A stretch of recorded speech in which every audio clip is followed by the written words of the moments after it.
Amados irmãos, amadas irmãs, a paz de Jesus. Eu me chamo Ana Canarines, eu sou da Arquidiocese de Curitiba e neste tempo sirvo a Jesus no grupo de oração universitário Santa Helena, que acontece na reitoria da Universidade Federal do Paraná e também à frente do Ministério Universidades Renovadas da RCC Brasil. Continuando essa nossa série maravilhosa, Vai a Nínive, nesse episódio nós vamos refletir um pouquinho sobre o ir aos Areópagos modernos. E conhecendo então o que é o Areópago, na cultura ateniense antiga, era um centro intelectual, um lugar onde as pessoas iam para discutir as suas ideias, para debater as suas ideias, para transmitir e compartilhar conhecimento e para tomar decisões importantes. Então esse local era muito importante dentro da sociedade de Atenas, e é neste local que Paulo vai para anunciar o evangelho nessa cidade.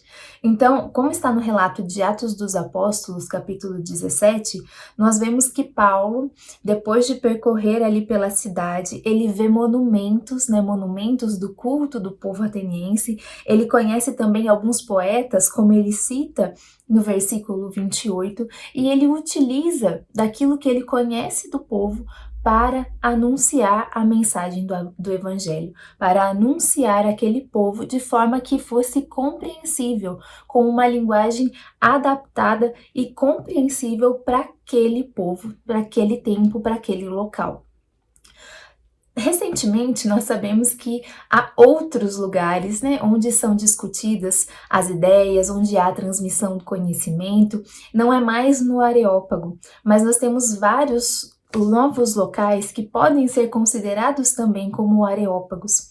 E São João Paulo II, quando ele escreve a encíclica Redemptoris Missio, ele usa então esse termo areópagos modernos para simbolizar, para caracterizar esses novos ambientes onde o evangelho precisa ser proclamado no mundo moderno.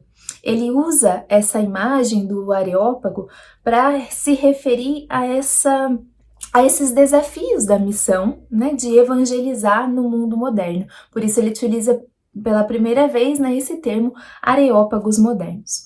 Depois, o documento 105 da CNBB, Cristãos leigos e leigas na igreja e na sociedade, ele vai resgatar também esse termo e trazer para nós mais algumas reflexões sobre as realidades dos areópagos modernos, sobre essa preocupação da igreja com os ambientes e realidades modernos que têm necessidade de ouvir a proclamação do evangelho porque ainda não tem Jesus como sua referência.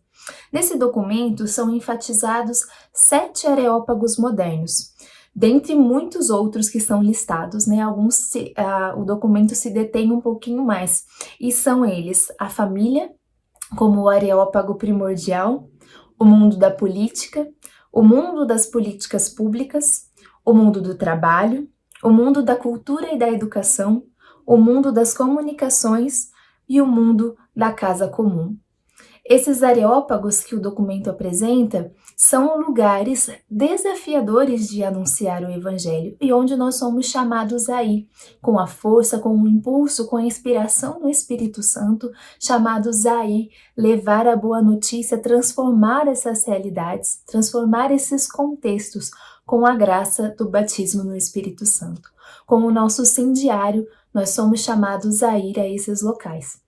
Eu quero destacar aqui 2 desses areópagos modernos que são citados no documento, que um é a comunicação, esse mundo de evangelização digital com as mídias, com o rádio, com a TV, com as redes sociais, que hoje é um espaço onde todas as pessoas têm voz, todas as pessoas têm a possibilidade de se manifestar.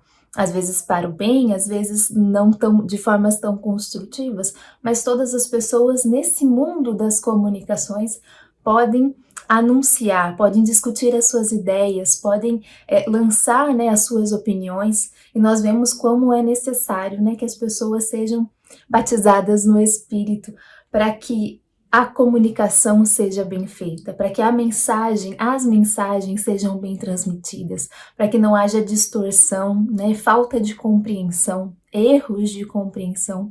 Então nós nós sabemos que esse mundo digital, hoje em dia, principalmente, é um areópago moderno, né, que carece da evangelização, carece da nossa atenção. E o outro é o areópago moderno da cultura e da educação, né? Nós necessitamos, como cristãos batizados no Espírito Santo, levar esse testemunho de diálogo, de temas fundamentais da nossa sociedade, da nossa cultura, no ensino, para que a gente possa construir uma sociedade melhor, uma sociedade, uma cultura de uma época que precisam conhecer o Evangelho.